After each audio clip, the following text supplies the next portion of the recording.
मौनी अमावस्या की एक पौराणिक कथा। काशीपुरी नामक नगर में देव स्वामी नामक एक ब्राह्मण रहता था। उसकी पत्नी का नाम धनवती और पुत्री का नाम गुणवती था। उसके 7 पुत्र थे।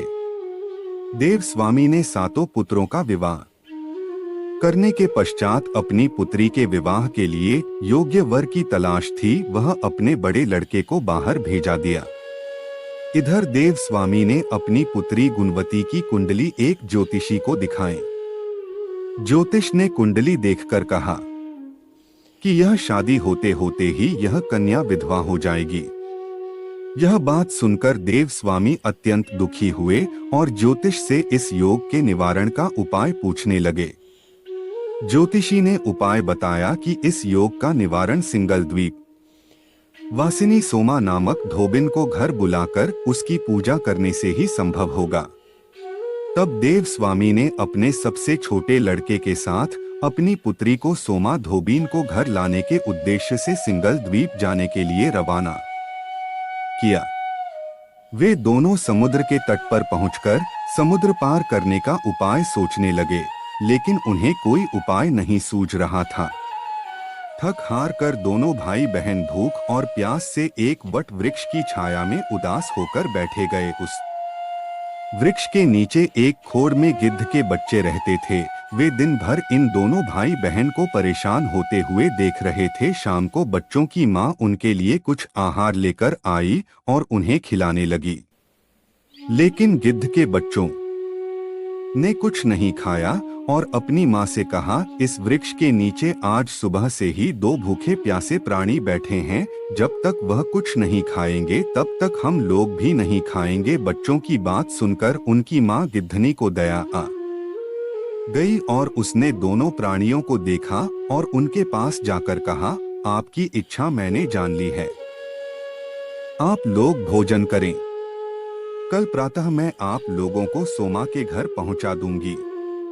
गिद्धनी की बात सुनकर उन दोनों भाई बहन की चिंता दूर हुई और दोनों को अत्यंत प्रसन्नता हुई।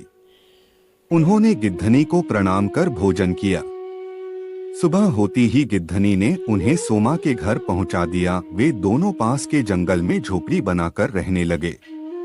उन्होंने अपनी सेवा से सोमा को प्रसन्न करने का निश्चय किया। प्रतिदिन सुबह अंधेरे में उनका घर साफ सुथरा कर दिया करते थे। सोमा को हर रोज अपना घर लिपा पोता एवं साफ सुथरा देखकर आश्चर्य होता था।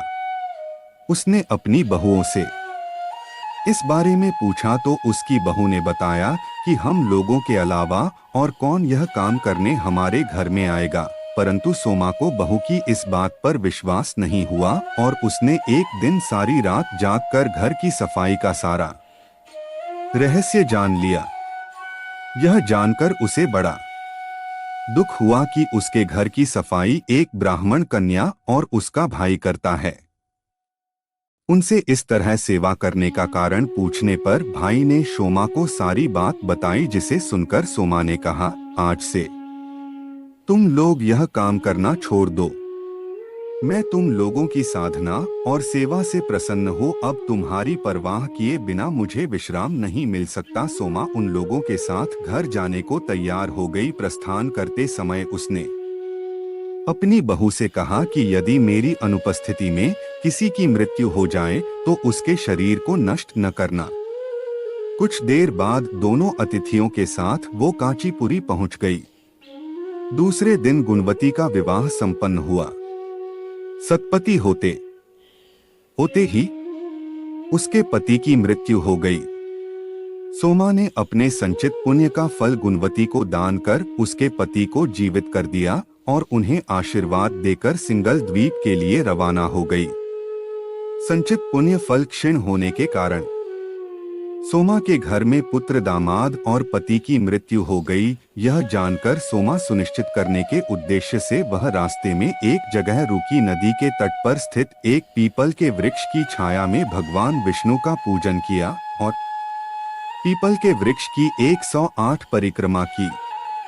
इतना करते ही सोमा के पुत्र दामाद और पति जीवित हो गए और उसका घर धन धान्य से भर गया। इस प्रकार निष्काम भाव से सेवा करने का उत्तम फल सोमा को प्राप्त हुआ। अतः सभी को इस कथा से शिक्षा लेनी चाहिए और यही इस व्रत का लक्ष्य भी है। दोस्तों, यह कहानी पसंद आई हो तो वीडियो को लाइक और चैनल को सब्सक्राइब कर लें और अपने दोस्तों के साथ शेयर जरूर करें।